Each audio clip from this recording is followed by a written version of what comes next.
السلام عليكم ورحمة الله وبركاته. نحييكم من قناة نصر سمارت هوم، ومع حضراتكم كالعادة مهندس جمال نور الدين. وهنتكلم النهاردة عن جهاز الاي ار اللي هو بيسمى اي ار واي فاي يونيفرسال ريموت، وهو المستخدم في تشغيل الأجهزة زي تلفزيون، ريسيفر، ساوند سيستم، مكيف من على بعد في المنازل الذكية. الاي ار موجود في السوق باسعار متفاوته وباشكال متفاوته. الشكل لا يعني شيء، وبرضه السعر لا يعني شيء لو في عدم ضمير. يعني لو الضمير منعدم فما تبصش للسعر، يعني الغالي مش شرط هو يكون الاحسن، ولكن لو في ضمير فطبعا الحاجه الغاليه بيبقى ثمنها فيها. هنوضح الفروق الجوهرية للاي ار دي، وحضرتك تخلي بالك وانت بتشتري الاي ار. هو عموما معظمهم شغال بكفاءة، ولكن لازم تعرف اللي احنا هنقوله كويس. دي البرد الداخلية اللي 3 انواع من الاي ار، انا اشتغلت فيهم كلهم. هنبص اول نوعية. النوعية دي قطعة الواي فاي بتاعتها كويسة جدا، والكومبوننت محترمة، الالكترونيكس، ولكن فيها هنا عيب مصنع، وهو الليدات المرسل بتاعة الإشارة.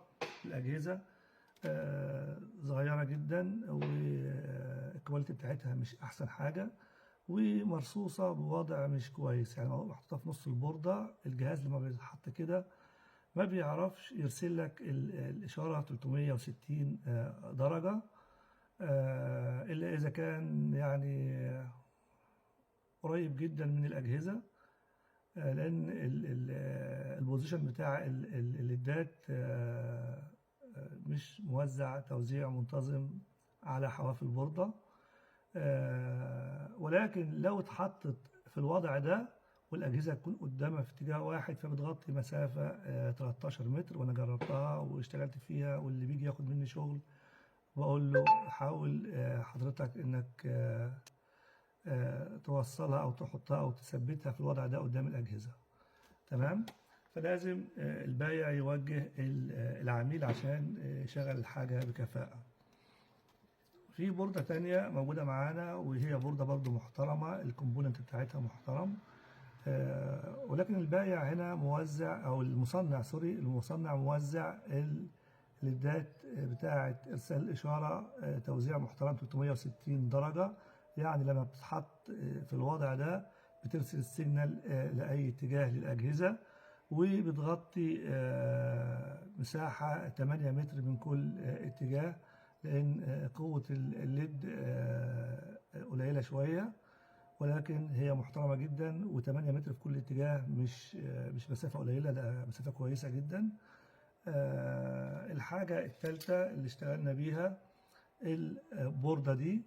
والبوردة ديت الليد بتاعها قوي، يعني المسافة بتاعته تصل 13 متر في كل اتجاه. والبروسيسور بتاعه برضه نوع محترم. البروسيسور بتاعه نوع محترم جدا، وكومبوننت كويسة.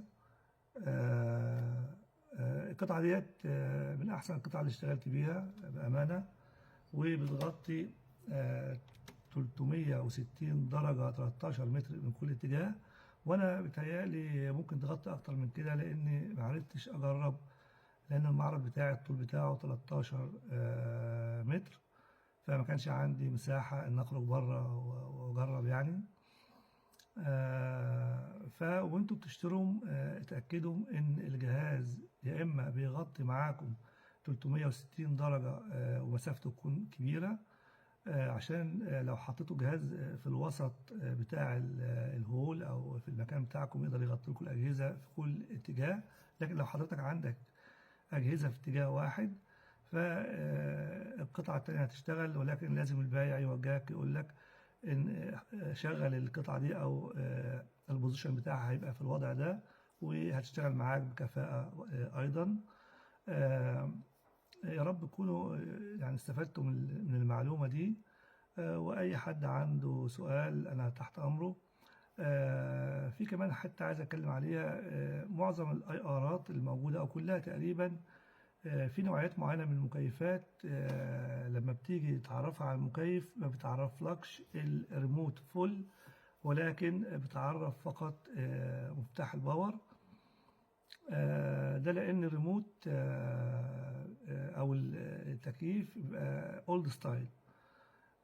كمان احنا لو عندنا بعض الأجهزة ما هياش في الليستة بتاعتنا، فاحنا ممكن نضيفها مانيوال ونعرف الريموت مانيوال ونضيفه على الكلاود باسم معين وموديل معين، بحيث لو حبينا نرجع له مرة تانية فممكن نلاقيه.